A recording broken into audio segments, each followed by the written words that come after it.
Hello kuya, magandang hapon kuya, no? Kaya ako si Reggie Bico. Ang probinsya ko, Negros. Ang trabaho ko ay security guard. Tapos ito yung naisip ko kuya na sabi ko, since na noon pa man tumutulong na ako sa mga kagaya ninyong homeless. Kaya sabi ko, may nag-advise din sa akin na ipasok ko sa content, yung magiging content creator. Yung mga gumagawa ng online na video, yan, mga pinupost ko yan sa Facebook. Okay lang kuya? Okay lang. Kuya, okay lang ba na makausap ito? Kaya, para marinig yung usapan natin. Kasi kuya, maraming ang iba, nagtataka bakit maraming homeless na ninirahan sa Luneta, tapos sa iba pang lugar. Ano bang, sabi ko naman kuya, lahat naman yan may kanya-kanyang kwento ng buhay, di ba kuya? So, ikaw kuya, pwede mo ba may kwento sa amin yung kwento ng buhay mo? Bakit bago ka napadpad dito kuya? Di ba sabi, long story. Long story kuya. Mula pagkabata. O pagkabata kuya. Ano ba yung kuya? Anong probinsya mo? Alos magkaparehas lang tayo. Probinsya, Iloilo rin. Iloilo. Ilonggo. Ilonggo.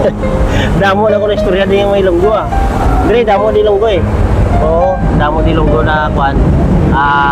Kuya, bago ka na pagpupunta dito sa Maynila, I hope mayroon ka ring trabaho noon bago ka na homeless, di ba? Bago ka dito sa nagganito, nagtitira lang sa kalye. Oo, noon.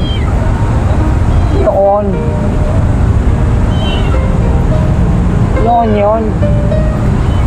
Alam mo naman yung buhay dito sa Manila. Oo, kaya. International. Tama. Saka hindi naman nakakaraw, wala. Pero okay lang, natural lang tumira sa kalye kasi wala akong trabaho, walang pera, walang... Pero may mga anak ka rin kuya? Dalawa na. Pero ano ko yung buong pangalan? July, Arevalo. Damo Arevalo sa amon sa Negros? Ano mo dyan Oo, mga Arevalo. Tunggab. Ako naman kuya, si Reggie Bico ang apelido ko. Mga Ponte, mga Gonzales, mga relative namin. Sorry, si Gabot si Bakulo. Yung Arevalo, marami sa aming mga Arevalo. Dito, parte yung mga apelido na yan, parte din sa ato. Anong taon ka kuya napadpad dito sa Maynila? 1997 pa. No? Tapos, kailan ka nag-start kuya, nagganito, yung dito natutulog siya, no? Dito nagtatambay ganyan. Nahuli pa ni San Michael? Kinarga. Sinakay, kinarga. Oo, kinarga sa kwan. Kasi si Michael. Ano kuya, kailan ka nag-start dito dito lang sa kalye? Hindi naman madalas. Puro madalas na wala ng trabaho. Kaya ngayon, wala na akong trabaho. Pagkain, wala. Legit, wala. Pero may bahay ka dito kuya? Mayroon mga tita ko. Oo. Mga bandang Fairview, Cavite, Caloocan. Pero wala ka nang balak kuya umuwi sa pamilya mo? Pwede, umuwi ako. Mga malalaki naman yung mga anak ko. So wala ka nang... Ay, yung mga anak ko, lumaki sa lula at lolo.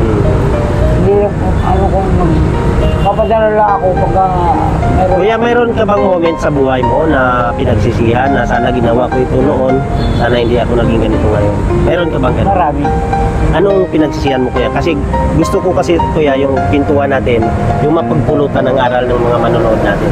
Kasi naka-live tayo kuya, makikita nila yan at siyempre ma-realize nila na ay mali pala itong decision ko sa buhay. Baga makatulong, Marami nung mapagpulutan aral. mula pa nung trabaho. Oo. Na sana, yung tulad na sinabi ko, 97, nagsimula na ako trabaho, Oo. beer house. Beer house, oo. Tsaka, yung siyempre noon, mura pa noon, wala ako Oo, mura pa noon. Hirap. Masahe ng jeep, 20 centavos. Noon, sa dami ng pera ng dumaan sa akin, kung nag-ipon ako, meron ako. Nag-asinti na ako, may bahay na. Ayun, may negosyo na. Oo, may negosyo na. Hindi wala eh, waldas din ako. Ang waldas ka rin kuya. Kaya, Ano ba kuya, barkada or bisyo? Wala namang bisyo. Barkada talaga, no? alak. Palibre, ganun lagi.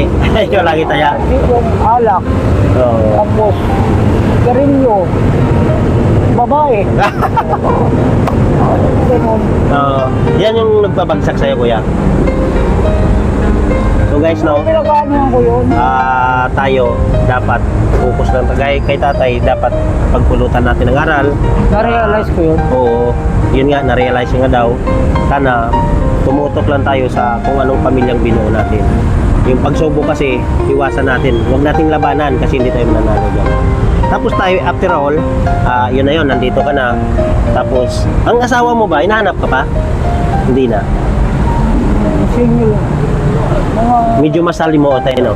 O hindi ko lalapit tayo. Yun lang naman, kunting katanungan lang tayo, yun lang. Hindi na kanya-kanya lang kaming ano, Oo. kanya-kanya lang kaming suporta sa bata. Okay. Baga nagkiwalay na kayo. Ang pinaka-importante, wala kayong sama ng loob sa isa't isa tayo. Wala. Meron din. So, Pero ang pinaka-importante tayo, yung magpapatawad tayo, no? Kasi, sabi nga nila, ang hirap kasi tayo na ilisalin natin ang mundong ibabaw ng puso natin, punong-puno ng sama ng loob. Mas mahirap yun. Maigi na yung wala tayong bit-bit ng sama ng loob. eh, hindi ako sumusuko. Bata pa ako nun, 45 na lang. Oo.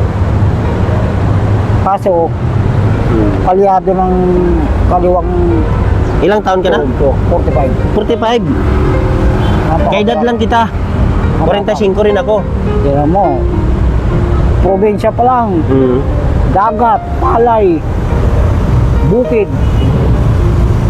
Mula pagka-bata ko. Kaya napasma yung katawan mo. Lahat. So guys, no? Ang dapat pag nagtrabaho tayo kasi kung nasubrahan naman tayo sa sa sipag, ay tayo din sisingilin nun as maging kagaya tayo ni Kuya. Eh, minsan Na naalala ko yung lakas ko na. Sayang Kuya, no? Kung alam mo lang nun, dapat nag-ipon ka ng ipon, no? Yun nga yung ano ko na-realize, pero wala na eh. Tapos na. Ganun talaga. Kapanahonan noon, So, laking pera doon ha. Napakamura. pero kumain ka na ba? Ay, Kumain ka na? Mamaya may pagkain ka. Bibigyan kita pagkain Kuya. meron. Mamaya na. Hindi ako magtagal Kuya kasi mayroon pa tayong mga kaibigan na bibigyan din natin Kuya, ha? Thank you, ha? Salamat sa oras. Yeah. Thank you. God bless. Okay po. May hirap talaga ang buhay. Opo Kuya. Ang mahalaga nga naman Kuya, marunong tayo magpatawad. Number 1 talaga yun. Sige ate, Hindi ako sumusuko. pwede kong makausap yan? Baka hindi pa kasi kumain eh. Baka? Oo.